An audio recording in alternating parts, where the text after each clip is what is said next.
ပရိသတ်များအားလုံးပဲမင်္ဂလာပါခင်ဗျာမနေ့ကကျင်းပခဲ့တဲ့စီးကိန်းအမျိုးသားဘောလုံးပြိုင်ပွဲရဲ့ final ပွဲစဉ်မှာအင်ရှင်ထိုင်းယူနီဆက်နဲ့လက်ရွေးစင်မျိုးသားဘောလုံးသင်းကို BNN ယူနီဆက်နဲ့လက်ရွေးစင်မျိုးသားဘောလုံးသင်းကနောက်ကနေဂိုးတွေလိုက်သွင်းပြီးတော့အနိုင်ယူသွားခဲ့ပါတယ်ခင်ဗျာ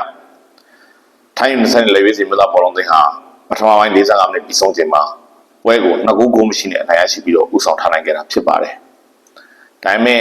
ဒုတိယပိုင်းမှာ2ဂိုးပြန်ပေးလိုက်ရတယ်ပြီးတော့အချိန်မိုးဆက်လက်ရှင်ပြိုင်တော့နောက်ထပ်တစ်ခုထပ်သွင်းခံရပြီးတော့ပွဲပြီးမှ3ဂိုး2ဂိုးနဲ့ရှုံးနေသွားခဲ့ရပါတယ်ခင်ဗျဒီပွဲမှာ BNN ယူနီဆက်နဲ့လက်ရွေးစင်မျိုးသားဘောလုံးသင်းရဲ့စိတ်ဓာတ်ပိုင်းဆိုင်ရာနဲ့ယုံကြည်မှုကတော့တော်တော်ကိုရှိယူစရာကောင်းခဲ့ပါတယ်ထိုင်းစီမှာ2ဂိုးကောမရှင်လည်းရှုံးထားတယ်ထိုင်းဟာအင်ရှင်သင်းနဲ့ဖြစ်တယ်အင်ရှင်ပြည်သက်တွေကတခဲနဲ့လာအားပေးနေတဲ့ကြားကနေပြီးတော့ BNN ယူနီဆက်နဲ့လက်ရွေးစင်မျိုးသားဘောလုံးသင်းဟာပွဲရလကိုပြောင်းပြန်လှန်သွားခဲ့တာဖြစ်ပါတယ်ခင်ဗျထိုင်းဟာပထမပိုင်းမှာ2ဂိုးရရှိပြီးတော့ဒုတိယပိုင်းပွဲအစမှာနည်းနည်းပေါ့ရော်လိုက်တယ်ဘလို့ကစားငါ့ကိုနိုင်ပါတယ်ကွာဆက်စိတ်မျိုးဝင်သွားတဲ့ပုံစံလေးသူတို့မျက်နှာမှာမြင်တွေ့နေရတယ်ဒုတိယပိုင်းပွဲစပြီး4မိနစ်ကြာပွဲကစားချိန်49မိနစ်မှာပယ်နတီပေးလိုက်ရတယ်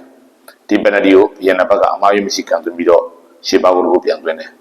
အဲ့တော့ထိုင်းဘက်ကနေကိုပြန်သွင်းပြီးတာတကူဖြစ်လာတယ်ပွဲကစားချိန်မိနစ်90ပြီးဆုံးချိန်မှာတစ်ဖက်ကို2ဂိုးစီတည်ဖြစ်သွားတယ်BNN ကရှေ့ပါကိုသွင်းပြီးတဲ့နောက်ကလေးကကစားပုံအရန်ကိုမြင့်တက်လာခဲ့တာဖြစ်ပါတယ်ခင်ဗျ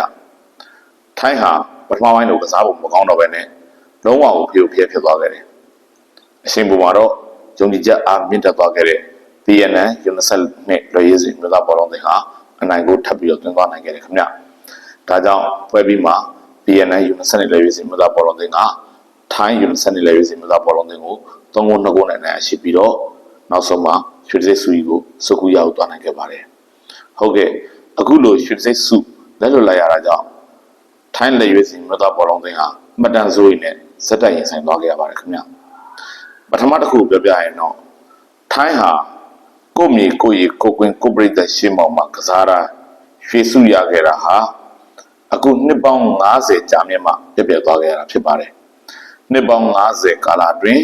ထိုင်းဟာသူ့မြေသူ့ရေသူ့ကွင်းသူ့ပြည်သက်ရှင်းပေါ်မှာကျင်းပတဲ့စီးကိန်းပြိုင်ပွဲမှာပထမဆုံးအကြိမ်ဖြစ်ရွှေဆုနဲ့လွှဲချော်သွားခဲ့ရတာဖြစ်ပါတယ်ခင်ဗျပြီးတော့ထိုင်းလက်ရွေးစင်မျိုးသားအသင်းဟာ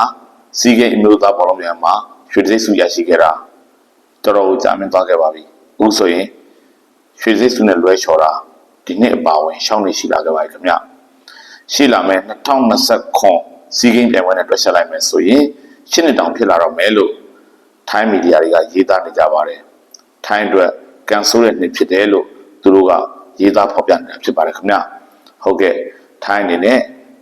ကိုမြေကိုရီကိုကွင်းကိုပရိသတ်ရှင်းမှာကစားခဲ့ရပါရဲ့နဲ့ကိုမြေမှာနှစ်ပေါင်း90အတွင်းပထမဆုံးအကြိမ်ဖြစ်စီးကိန်းရွှေတံဆိပ်ဆုနဲ့လွှဲချော်ရတယ်ဆိုတဲ့အဖြစ်အပျက်ကိုအမျိုးသားဘောလုံးပြိုင်ပွဲမှာရင်ဆိုင်လိုက်ရပါတယ်ဆိုတဲ့အကြောင်းပြည်သက်တွေသိရှိအောင်တင်ဆက်ပေးလိုက်ပါတယ်ခင်ဗျာကြည့်ရှုအားပေးတဲ့ပြည်သက်အားလုံးကိုအထူးကျေးဇူးတင်ရှိပါတယ်ခင်ဗျာ